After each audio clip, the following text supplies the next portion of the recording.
Hi అండి, welcome back to my channel stay with Bindu. ఈరోజు మీకోసం జొన్నలతో ఏ విధంగా హెల్తీగా మనం ఈ రెసిపీని ప్రిపేర్ చేసుకుందామో తెలుసుకుందామండి.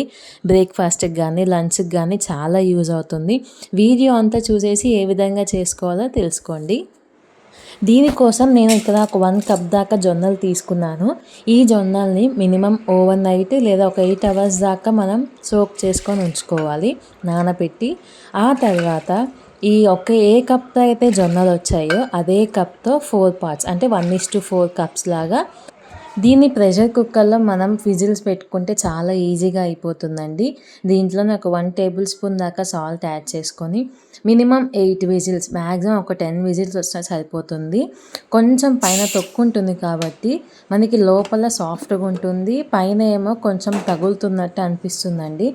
అయినా పర్లేదు, చాలా సాఫ్ట్గా అయిపోతుంది 8 విజిల్స్ 10 విజిల్స్కి. మొత్తం ఇట్లా వాటర్ మిగిలిపోతాయి కదా, ఆ వాటర్ని అయితే అస్సలు పారబోయొద్దు. అవి కూడా ఏ విధంగా యూస్ చేసుకోవాలో నేను చెప్తానండి. ఈ వీడియో మొత్తం చూసి తెలుసుకోండి. చూశారు కదా, ఈ విధంగా సాఫ్ట్గా కుక్ అయిపోతుంది. పైన తోలు మాత్రం కొంచెం బరగ్గా ఉంటుందండి. ఈ విధంగా మనం జొన్నల్ని సపరేట్ చేసుకొని వాటర్ అనేది పక్కన పెట్టేసుకుందాము. మనం వాటర్లో ఆల్రెడీ సాల్ట్ యాడ్ చేసాం కదా, మనకి ఏమైనా యూజ్ ఉంటే మనం జొన్నల్లో యాడ్ చేసుకున్నాం తర్వాత. దీన్ని అయితే ప్రస్తుతానికి ఒక సైడ్కి పెట్టేసుకుందామండి. ఇప్పుడు దీన్ని ప్రిపేర్ చేసుకోవటానికి మనకి ఏమేమి యూజ్ అవుతుందో మనం తెలుసుకుందామండి. మీ దగ్గర ఎటువంటైనా వెజిటేబుల్స్, మీరు తినగలిగిన వెజిటేబుల్స్ తీసుకోండి. నేనైతే ఇక్కడ క్యారెట్, బీట్రూట్, ఆనియన్, టమాటో, మిర్చి అయితే తీసుకున్నాను. టొమాటో, ఆనియన్, మిర్చి మాత్రం కంపల్సరీ. ఈ క్యారెట్, బీట్రూట్ పేస్ట్లో మీరు క్యాబేజీ కానీ, క్యాలీఫ్లవర్ కానీ, పొటాటో అంటే డయాబెటీస్ లేని వాళ్ళు పొటాటో అయినా తీసుకోవచ్చు. పొటాటో బదులు స్వీట్ పొటాటో అయినా తీసుకోవచ్చండి. ఈ విధంగా మొత్తం క్లీన్ చేసుకొని కట్ చేసుకొని పక్కన పెట్టేసుకుందాము.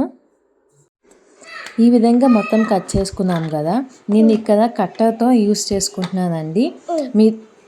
నేను ఇక్కడ చాపర్ని తీసుకొని చిన్న చిన్న పీసెస్గా అన్నీ ఒకేసారి చాప్ చేసుకుంటున్నాను. మీరు కావాలనుకుంటే ఈ మొత్తాన్ని తురుముకోవచ్చండి, ఈ చాపర్ లేదు అనుకుంటే.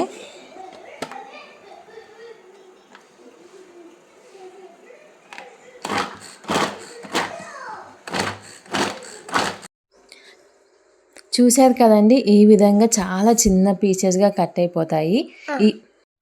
చూశారు కదండి, చాలా చిన్న పీసెస్గా కట్ అయిపోయినాయి కదా మొత్తం. ఈ విధంగా కట్ చేసుకొని పక్కన పెట్టేసుకున్నాము. ఈలోపు మనం ఒక కళాయి తీసుకొని దాంట్లో మనం ఆయిల్ తక్కువ అండి, ఒక 1 టేబుల్ స్పూన్ ఆయిల్ అయితే సరిపోతుంది. దీంట్లోనే కొంచెం తాలింపు గింజలు యాడ్ చేసుకున్నాము. నేను ఇక్కడ ఎల్లుల్లిపాయ యాడ్ చేస్తున్నానండి. మీరు జింజర్ గార్లిక్ పేస్ట్ అయినా యాడ్ చేసుకోవచ్చు. మనం ముందుగానే చాప్ చేసి పెట్టుకున్నాం కదా, ఆ ఐటమ్స్ అన్నీ మనం యాడ్ చేసుకున్నామండి. ఒకవేళ మీరు పొటాటో యూస్ చేస్తున్నట్టయితే ఫస్ట్ పొటాటోని బాయిల్ చేసుకొని ఆ తర్వాత దీంట్లో యాడ్ చేయండి. దీంట్లోనే టేస్ట్కి తగ్గ సాల్ట్, పసుపు యాడ్ చేసుకున్నాము. ఇవి కొంచెం ఉడికినాయి అన్న తర్వాత టొమాటో యాడ్ చేసుకున్నామండి. ఇప్పుడు మనం టొమాటో యాడ్ చేసుకున్నాం కదండి, ఆ టొమాటో అంతా బాగా ఉడికేదాకా మనం సిమ్లోనే పెట్టుకొని మూత పెట్టేసుకున్నాము. మనం ఇది అడుగున అంటుతూ ఉంటుంది, సో అడుగు అంటకుండా మధ్య మధ్యలో కలుపుకుంటూ ఉందామండి. నేను ఇక 1 టేబుల్ స్పూన్ దాకా నువ్వులు యాడ్ చేస్తున్నాను. నువ్వులు అనేది ఆప్షనల్ అండి. నువ్వులు వేసుకోవటం వల్ల మన బాడీకి కాల్షియం అనేది బాగా పడుతుంది. దీంట్లోనే కొంచెం ఫ్లేవర్ కోసం ధనియాల పౌడర్ని యాడ్ చేసుకొని మనం ముందుగానే ఉడకబెట్టుకున్న జొన్నలు యాడ్ చేసుకున్నాము. మీరు స్పైసీనెస్ ఒకసారి చూసుకోండి. ఆల్రెడీ మనం చిల్లీ అనేది కొంచెం కట్ చేసుకొని వేసుకున్నాం కాబట్టి కారం ఉంటుంది. నేను ఒక చిటికెడు కారం యాడ్ చేసుకుంటున్నాను. కొంచెం నిమ్మరసంని యాడ్ చేసుకుంటున్నానండి, గార్నిష్ కోసం కొత్తిమీర యాడ్ చేసుకుంటున్నాను. ఇంతేనండి, సింపుల్గా మనం జొన్నలతో హెల్దీ బ్రేక్ఫాస్ట్ కానీ, లంచ్ కానీ, డిన్నర్కి అయినా కానీ అన్నిటికీ ఇది యూజ్ అవుతుంది.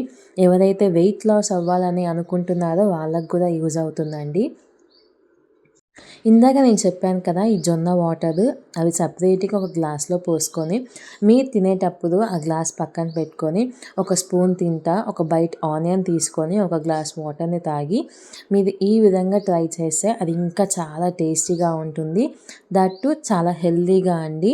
మీరు వెయిట్ లాస్ అనుకుంటున్నారు, ఒకవేళ టేస్ట్ బాగోదు అనుకుంటే నార్మల్ టేస్ట్ అండి. మనం రోజు ఏ విధంగా అయితే తింటున్నామో అన్నంతో అదే విధంగా తింటున్నట్టు కూడా ఉంటుంది జొన్నలతో తినేది.